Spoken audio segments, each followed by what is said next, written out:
Hola inversionistas, el día de hoy tocaré un tema que creo que a muchos les es de interés y muy probablemente lo han estado esperando, y es acerca de las crowdfunding. Notar que no busco menospreciar ningún proyecto que busque fondearse en estas plataformas. Estoy buscando ser lo más objetivo y realista posible.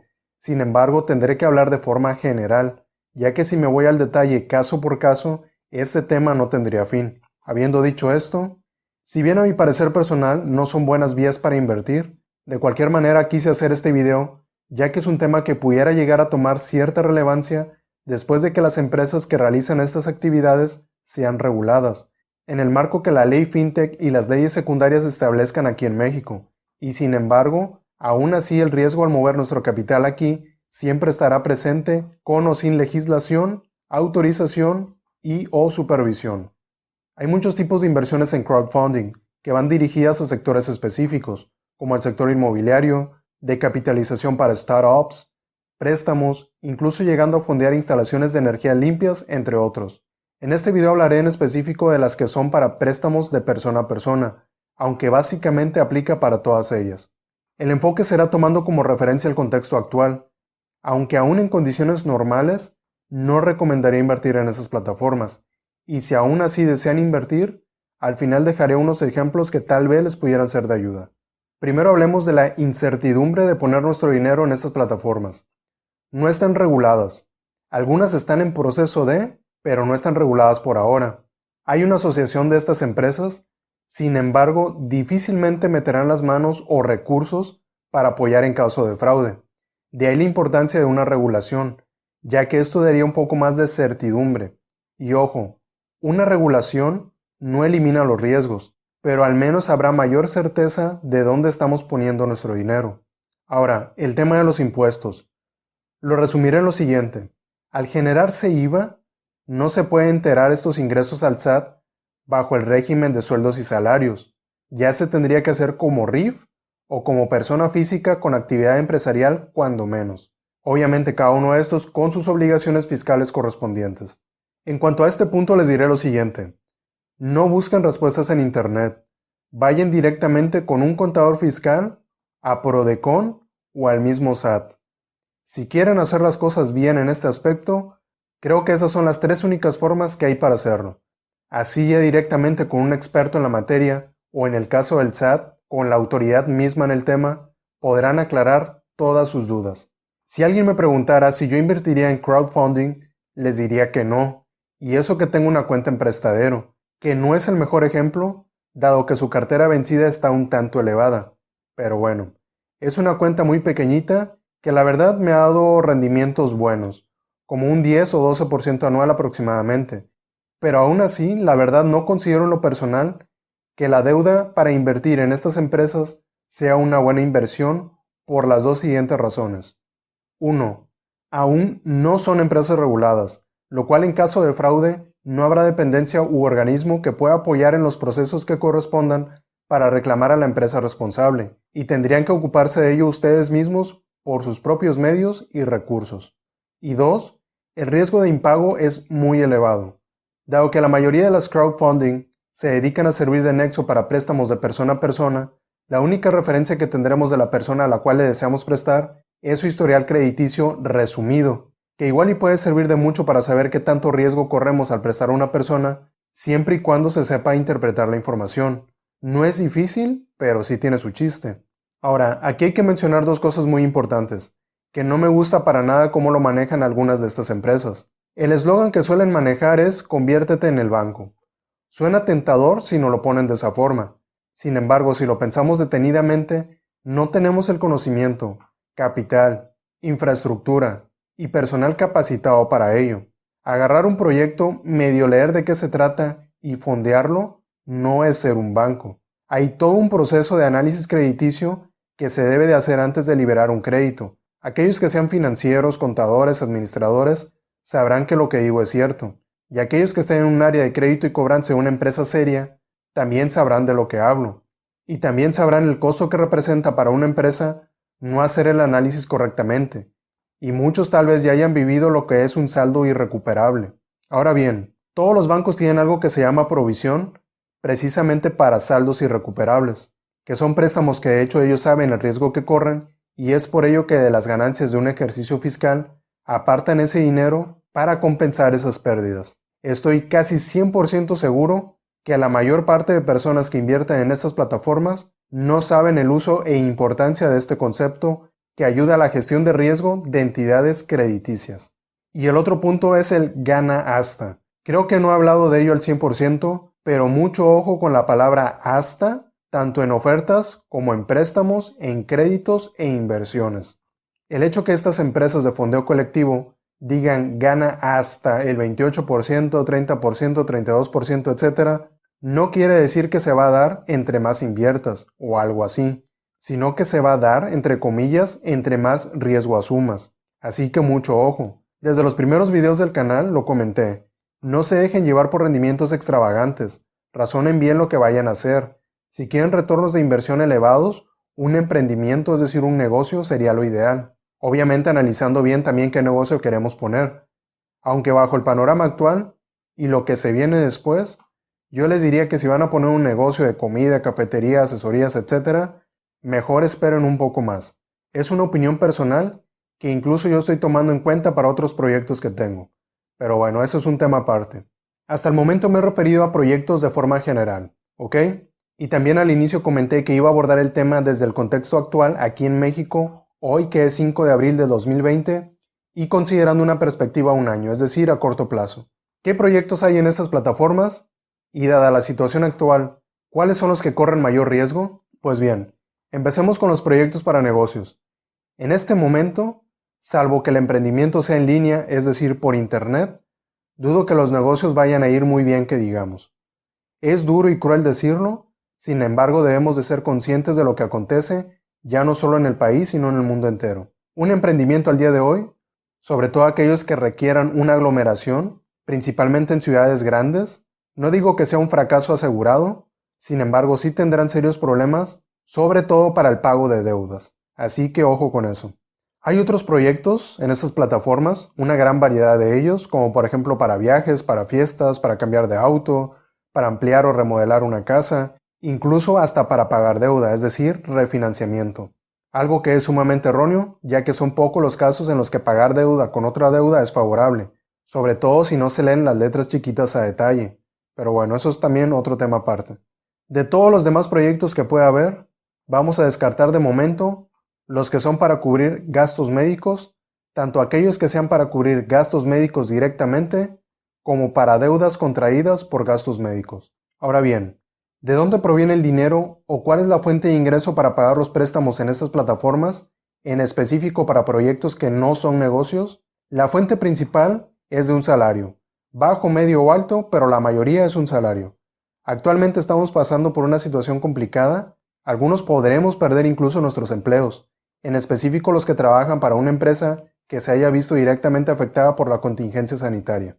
Otro grupo de personas, y directamente sus ingresos, que ya han sido afectados son los que tenían negocios pequeños, formales o informales. En cuanto a los informales, el golpe va a ser doble, ya que su situación fiscal dificultará el acceso a créditos para empresarios si es que se llegan a autorizar en algún momento a nivel federal. No estoy seguro si ya hay algo de eso, y si no lo hay, no sé si lo habrá. Espero que sí, porque al final de cuentas esos pequeños negocios son los que mueven prácticamente la economía del país. Pero bueno, aquellas personas cuyos negocios están en la informalidad se verán doblemente afectados al no poder acceder a estas facilidades en cuanto la federación las libere, si fuera el caso. Y eso también traerá despidos de los empleados que tengan en su nómina. Nada más ojo, no estamos hablando de cierres temporales y que tengan que cubrir sueldos. Generalmente los pequeños negocios viven al día, y es prácticamente un hecho que en la mayoría de los casos no será un cierre temporal, sino desafortunadamente un cierre definitivo. Eso se traduce por obvias razones en un recorte de sus ingresos, tanto de dueños como empleados, que estarían viendo truncado su ingreso primario. Entonces, si un deudor no tiene dinero con el cual pagar, nosotros nos quedaremos sin recibir cuando menos el capital. Ya de los intereses, mejor ni hablamos. Obviamente habrá algunos casos en los cuales, aun cuando pierdan su fuente primaria de ingresos, podrían hacerse cargo de sus obligaciones al tener otras fuentes que estuvieran a la par de la primaria y que no se hubieran visto afectadas. y también aquellas personas cuyo ingreso principal no se ve afectado o al menos no significativamente. Estas personas también podrán seguir pagando sus créditos, pero para saber cuáles son, con una información crediticia muy resumida, será de poca utilidad, ya que en este caso necesitaríamos saber la posición y estabilidad económica actual. Esto va a hacer que el impago aumente, porque antes ya era así, sobre todo en casos donde el crédito estaba en una calificación de riesgo muy alta. Hablando de letras con las cuales se busca identificar o segmentar los créditos, cualquiera que esté en niveles D, E, F, G o superior, estaría en un escenario de impago. Y de hecho son los que generan mayor rendimiento teórico, dado el riesgo de impago que implican, obviamente. Tal vez solo con las calificaciones A y B no haya tanto riesgo. Lo hay, sí, pero creo que es un poco más asumible. La calificación C creo que está en un intermedio. En algunos casos podría ser más riesgoso o menos riesgoso. Ahora, ¿por qué descarté los temas de gastos médicos? Sencillo. Las personas que pierdan sus empleos o fuentes primarias de ingreso se verán sumamente afectados y si llegan a necesitar dinero por alguna situación médica, cualquiera que sea, no hablo de algo en específico, muy posiblemente vayan a acudir a estas empresas para fondear recursos para sus necesidades, sobre todo aquellas que lleguen a perder la seguridad social. Y como obviamente estamos hablando de un tema de salud, aquí ya quedará en manos de cada quien apoyar o no el proyecto. Muy probablemente el riesgo de impago sería alto, pero yo creo que en este caso podríamos hablar de una excepción. Y más que buscar un retorno de inversión, fondear con la idea de que es más una donación, es decir, dar el dinero por perdido. Y si regresan el capital o los intereses, pues bien. Si no, ya lo habremos descontado desde un principio. Solo ojo, no estoy diciendo a quienes tienen cuentas aquí que vayan y fonden lo que sea de salud o referente a ello. Eso ya es una decisión que cada quien debe tomar. Creo que si estos proyectos se llegan a fondear, ya deberían de ser vistos más como un tema de solidaridad social. Ahora, ¿cómo podríamos en un momento dado invertir sin tanto riesgo? Pues bien, hay algunos factores que considerar y para ello les pondré algunos ejemplos. Ejemplo 1. Consolidar deuda. Empezando por ello ya estamos mal, al menos desde mi punto de vista. Ya saben lo que opino, pagar deuda con otra deuda no es lo más conveniente, no al menos como opción primaria. Se solicita un monto de 250,000 pesos a un plazo de 24 meses. Pago mensual de 12,394 pesos con ingresos por 102,000 pesos. Como podrán notar, tiene más gastos que ingresos. Esto quiere decir poca liquidez, lo que podría traer ciertos retrasos en los pagos o incluso impagos en el corto plazo. Y algo muy importante, los gastos no son corroborados en este caso por prestadero, así que la información se obtiene, digámoslo así, de buena fe, que en este caso en particular, yo creo que la persona está siendo honesta, dado que sus gastos superan a sus ingresos y bien pudo haber puesto otra cantidad, así que al menos podemos asumir que está diciendo la verdad. Tiene una calificación C, con un score de 713, que no está tan mal si a esto le agregamos que no tiene cuentas vencidas. De este caso lo único que no me gusta es que sus ingresos sean menores a sus gastos. De hecho eso hace que me pregunte, ¿cómo le hace para pagar sus deudas? ¿Inflaría acaso sus gastos? Tal vez error de dedo al capturar la información. Si se dan cuenta hace un poco de lógica con lo que les comentaba hace un momento de las calificaciones C. Es prácticamente un volado. Los otros niveles también, pero se definen un poco más fácil. Ejemplo 2. Ahora tenemos una calificación F, cuyo proyecto es para ampliación de activos, ingresos más altos que sus gastos que repito, prestadero no corrobora, de hecho creo que muy pocas instituciones crediticias lo hacen a fondo. Pero bueno, entonces, ¿por qué aun cuando el ingreso es mayor que los gastos, más de 3 veces, está 3 niveles de riesgo por arriba del anterior? Eso es sencillo, por las consultas a buró de crédito. Por si no lo sabían, las consultas también bajan la calidad crediticia. En este caso son 11 en los últimos 6 meses, es decir, uno cada 15 días en comparación con el anterior que eran solamente 7 en 6 meses. Otro factor que también hace ruido es la deuda que está cargando con casi medio millón, 409,000 pesos para ingresos reportados de 42,000 mensuales. Su deuda es casi 10 veces lo de un ingreso mensual, es decir, si consideramos toda la información como verídica, tendría que dar algo así como el 70% de su ingreso total anual para cubrir la deuda. Esto lo veremos luego más a detalle con los ratios de solvencia cuando regresemos a hablar de las razones financieras para el análisis de acciones de la bolsa de valores. Siguiente ejemplo y último. Es una calificación A que tomé hace tiempo atrás y fue de los últimos que estuve fondeando, si no mal recuerdo. Hoy día la verdad solamente estoy esperando a que se pague el capital invertido para moverlo a bolsa o a otra cosa. Pero hablemos del ejemplo. Ingresos contra gasto relativamente bueno. El gasto representa poco más de un tercio del ingreso, recordando que los gastos podrían haber sido manipulados. El monto de la deuda no era tan elevado, es 3 veces más que el ingreso mensual indicado, lo cual es bueno a mi parecer. La deuda que cargaba hasta ese día no está nada mal, era de 36,000 pesos, que es prácticamente lo de un mes de ingreso. 6 consultas a buró de crédito, una por mes, un score decente, estamos hablando de 725 puntos, y la verdad no hay mucho que decir. Por lo que se ve tiene un manejo de deuda que no representa un riesgo tan elevado, y muy probablemente esa haya sido la razón por la cual decidí fondearlo en su momento. Creo que este crédito iba a ser usado para remodelar una casa. Ahora bien, como regla general, si piensan seguir invirtiendo en estas plataformas, den más peso a las calificaciones A y B. Las otras serían más para especular, y ya se vuelve un préstamo de riesgo medio a alto. Y disculpen lo que voy a decir, pero es más una deuda chatarra que no tiene un grado de inversión como tal, y lo único que lo hace de cierta forma atractivo es el posible rendimiento, pero hasta ahí. Sé que muchos pensarán, es que para eso se diversifica, para no perder con los riesgos más elevados, pero la verdad no creo que se trate de perder dinero asumiendo riesgos innecesarios. Y si en algún momento los atrajo la frase de convertirse en un banco y quieren convertirse en un banco, pues sencillo, vayan a la bolsa y compren acciones de un banco. Tal vez no se van a volver el banco en sí, pero sí dueños proporcionales de uno, que tampoco están exentos de quiebra por mal manejo de dinero y sobre todo de riesgo en deuda, como en su momento fue el caso del Grupo Lehman.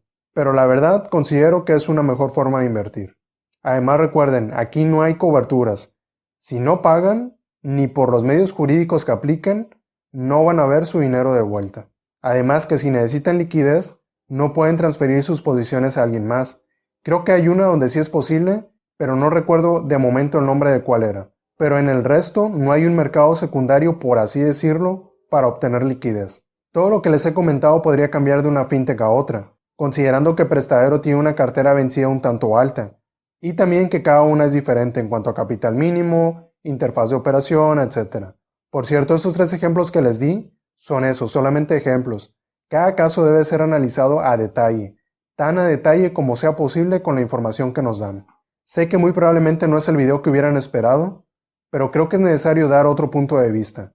En este caso, mi punto de vista, que podría diferir con el resto de muchas otras personas, precisamente por lo mismo, porque cada quien tiene puntos de vista diferentes. Espero este video les sea de mucha utilidad para que analicen un poco más a fondo las decisiones que tomen. Recuerden que si tienen dudas o preguntas pueden comentar o contactarme por Facebook, por correo o incluso por Twitter, porque ya tengo también una cuenta en Twitter. No olviden suscribirse y dar clic a la campanita para que no se pierdan ninguno de los videos que subo al canal. Tampoco se olviden de compartir para poder llegar a más personas a quienes esta información les pueda ser de interés o utilidad. Eso es todo por ahora. Gracias por ver. Hasta luego.